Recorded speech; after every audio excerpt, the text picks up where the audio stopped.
Talk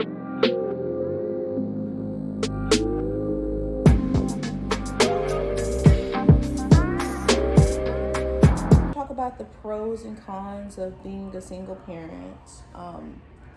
So the main thing, most importantly, nobody wants to be a single parent. Like it's more work, double the work, less sleep if you don't have a routine, and also like your kids are not going to have the two parent household, and that's the most unfortunate thing about the situation. So with me and my kid's father, when we split, it was actually like legit, like a real reason. It was like we were together since 2013, 14, and we broke up in 2018, and we just like grew apart. It was like a lot of things that led up to that. One, my age, I was young and he was 33, and it had got to the point to where that was my first relationship where I was like, it was like real. You were living with a person. You're not like middle school, like crushes and y'all are dating and holding hands at school. This was like the real thing. And I really stress with people, you could know someone since like 2002 or like for 20 years and stuff. You never know a person until you live with them. And I think that was the big issue. Like we kind of rushed into that, and I wanted to take things slow, but at the time it was either we don't take things slow and it's now or never type of situation. So once we start living together, we realized that we were completely opposite. For example, one thing with me was hygiene and stuff. Everybody has different hygienes and stuff, but like his didn't coincide with mine. So that was frustrating. And then like I had to learn how to be like a stay-at-home mom. One thing for me that was frustrating was when I got pregnant, he was weirded out by it and he didn't really want to have sex because he was just like, there's healing in your stomach. Your stomach looks weird because like there's a baby in it. And I'm like, I don't know what to do. So I would put like a girdle on, and then like I realized later on doing my research that that's why the baby was moving so much, because it was like uncomfortable. So I had to stop doing that. We would have scheduled like, you know, relations like Tuesdays. It was always scheduled for Tuesday, and I'm just like thinking to myself, well, maybe this is normal because that's just the only thing I've ever experienced. I didn't like see anything else. There was nothing else. So it would be, I would cook, clean, wash clothes, take the kids to the park. And I got a little bit frustrated because I was like, well, we had kids, so you know, we need to take them camping, we need to take them like to the parks and stuff. And he was just like, no, they could watch TV. And he was more technology. He wanted the kids to be kind of like entertained by technology, whereas I didn't grow up that like I was always told like basically pretty much TV's weird, TV's like kind of like evil. I don't like to say it like that, but that's how I grew up. So when he's telling me let the kids be under technology and leave them alone, that scared me because I was always like, well, what are they doing over there? What's that computer doing and stuff, like overprotective, because like I know the internet is a whole different world. So we had different parenting techniques, and then sometimes when I would go outside with him, he would get off of work early and he'd see me at the park and play with them for 5 minutes, and he's like, come on honey, it's time to come in. And I'm just like I really had a set schedule like for them. Like I wanted to play outside with them for an hour, and he didn't want to do that. He wanted us to come in. And I was just thinking to myself, well, like your breakfast is like there's aluminum foil on it, like it's waiting for you. All you gotta do is like microwave it up. And then he was like, no, let's just come in and stuff. And I would have like his movies pre-recorded for him. And I just started feeling like I was like doing a lot of work, and sometimes he would like devalue me, like telling me like, oh, what you're doing is nothing compared to what I'm doing. That's easy. So then I was like, you know what? Let's switch places and stuff, because he lost his job. So then I started working and I got paid more. And when I came home, I didn't have like nothing waiting for me. I didn't have the house clean and stuff. And when I talked to him, I was like, well, why come everything's not ready? And he's like, I got 3 kids to take care of. And it's like, you know, you told me that my job was easy, so now you understand that it's not really easy like you think it is. And like it wasn't even half of the work I got done, but like I'll give him like a C still passing, because it's like, hey, you're here, you're trying. But it wasn't as easy as he thought it was. So then he had a rude awakening with that. And afterwards, that situation, he still like continued to like do things like his way. Like it would be times where at the time we didn't have a vehicle, so I would have to take 3 buses to the store because we lived in an area where like you basically needed a car, but there was a bus. So I would take the bus, and then I'd get like a lot of groceries hand in hand and holding it. And we lived on the 3rd floor, and I'm carrying the groceries, shopping for the groceries, and he would like to play on a PlayStation. And he would tell me, I don't want no one looking at you, so you need to wear my big sweater. And I was just like, okay, whatever. And he would video chat me, and I'm holding the video chat on and trying to shop for groceries and stuff. And then like if somebody said hello or something, he would like get a little bit upset. And then taking the groceries back on the bus, carrying them, and then going up 3 flights of stairs and stuff. I found like Monopoly, like different loopholes to it. So I would go where there was a fence where everybody would go because there would be like a hole in it. So I was like, oh yeah, jackpot. Like, so I'd go between the fence, and then I'd go all the way upstairs and stuff. And then I'd have to wait for him to open the door. And like, it's heavy when you're carrying like at least $300-$400 worth of groceries on you. Like that stuff is heavy. So he would pretend like he's asleep and stuff, and I'd have to really bang on the door to like tell him to open it. And he opened it, and then he wouldn't really help me with the groceries. I would have to go put the groceries up as well, and that was really hard for me. You can lay right there. Here, lay right there. Yeah, lay right there. Yeah, night night. Cover? Go get your cover. Go get it. Okay, I'll go get it.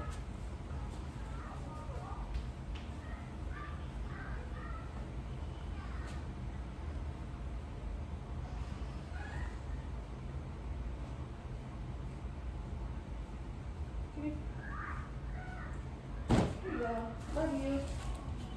Okay, so anyways, where was I?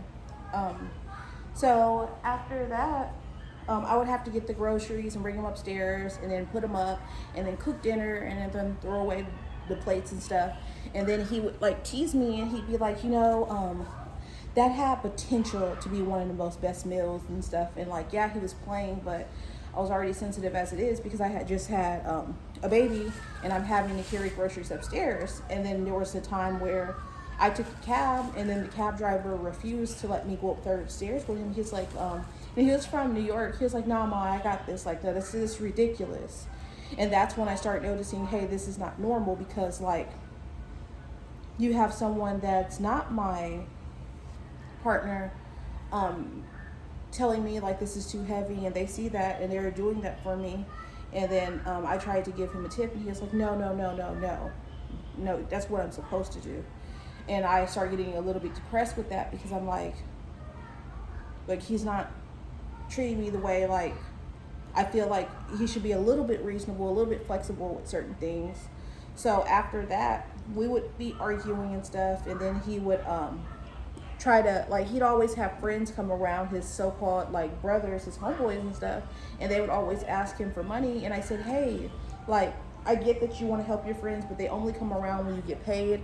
Please don't loan them rent money and stuff like that. Like, we need that. Like, and then he ended up getting into a huge fight with me. So he left, and he put down a deposit for him and his friend and his wife to go get a place. And then his friend said, hey, you can't stay with us and stuff. Like, we appreciate it. I'm gonna pay you back when I can and stuff, but it's not enough room for you and my family. So I was just like, wow, and stuff. But like, I always make sure I'm like, okay, my family's okay. I have, people that help me and stuff like that. So I wasn't like stuck out like that. And then he was trying to come back, and I was like, you know what? Your brother put you in this situation, which is his quote unquote friend. So I said, you let him get you out of this situation. And after that, it just went downhill from there. He would be begging me for mercy, he would always use the kids as a tactic to kind of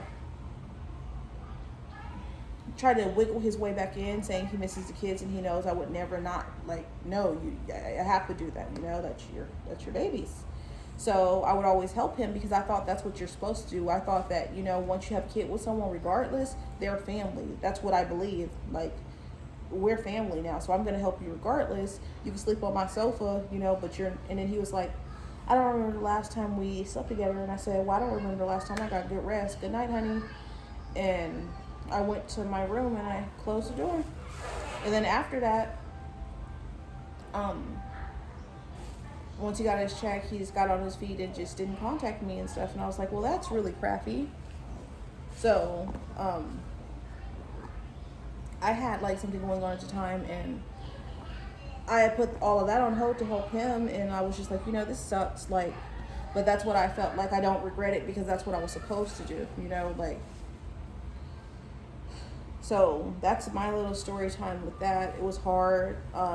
But for me, the pros were, like, I realized, like, with him, like, I was pretty much doing everything by myself. I would try to help him save up for a car, for we could have a car and stuff, and he didn't want to. I got, like, a lot of stuff done once we split, and I, unfortunately, like, I got, like, just a lot of stuff. Like, I was living in, like, a studio apartment now. Like, I have a 3-bedroom, 3-bath and stuff, so it took all of that, like, happening for me to get where I'm at. So, like, but at the same time, it sucks because, like, I don't want, like, kids hurting. I don't want to see anyone sad. Like, in all honesty, I really don't. Like, I just wish we could have went to, like, church more, and, like, I think that was something, like, that was really needed. And, like, every time I would talk to, like, us about that, we didn't go, and sometimes that really does help. And I think time heals wounds and stuff, but there were certain things with me where I would see, like, this image in my head of him, like a mirror, and it's like you see, like, I see who you are, I see how your heart is, and that was really big for me. When your heart is not, like, pure, and sometimes you do stuff just to be ugly, it's not nice. Because, like, once we split, then he wanted to help me and stuff to woo his way back, and I was like, you know what, I'm so comfortable being by myself now, I'm really scared of you. I'm actually scared to be back with you. Like, I just had a baby and stuff, and, like, I wasn't supposed to be lifting over, I believe it was, like, 10 pounds or something like that, and I was. So, like, I felt like you didn't protect me. So, like, I don't want, like, you're not my knight in shining armor. Like, you're not what I used to see in fairy tales and stuff. You're not my prince and stuff. Like, because my prince never would have, like, let me go through that. Like, then he was, like, saying he's so sorry and stuff. And, like, I forgive, and, like, I could move on from it and stuff. But it's like that just will always be a closed chapter. And I think that's, like, really hard too.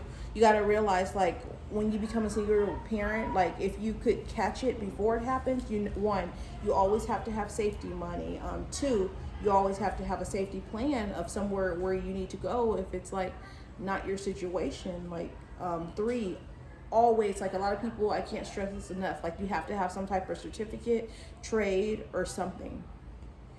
And 4, don't burn bridges with people. Like, I'm big on that. Like, just because you get with someone, if that person that you're with is gonna, like, cause a wrench between you and your family, or your friends have been there a long time, if you've never had an issue with them until you got with that person, it's that person. So you don't want to cut off friends and family and just stuff like that. And a big thing is, if you have to change yourself for someone, that person is not for you. I noticed that when we got together, everything that I ended up, like, he said he loved, it was stuff he wanted to change. So after a long time of us being together and stuff, I said, well, what do you love about me and stuff? He said, I love the way you look. That's when I knew, like, whoa, like, you had this image in your head of how things, like, should be, but you're not looking at it like this is, like, real life. Like, they got to the point to where sometimes he would be like, why don't you, like, he'd say sometimes, like, why don't you dress up and why don't you do this and stuff? And I'm just thinking to myself, like, because I would wear, like, dresses and stuff that were, like, long and just, like, stuff. And I was just like, well, that's not my real main focus. We're not going out to eat. We're not going anywhere. Like, I'm just trying to make sure everything's good. I feel like that's what you should be worried about. And then it was like just downhill from there. Like he would always have his friends over, and like sometimes when I would come in a room, it'd be awkward silence. He'd be like, "Go to your room." And I got to the point where I was like, "You're mean," like, you know. So that's just my story, and those are my tips and stuff. Like, you really have to prepare for stuff like that.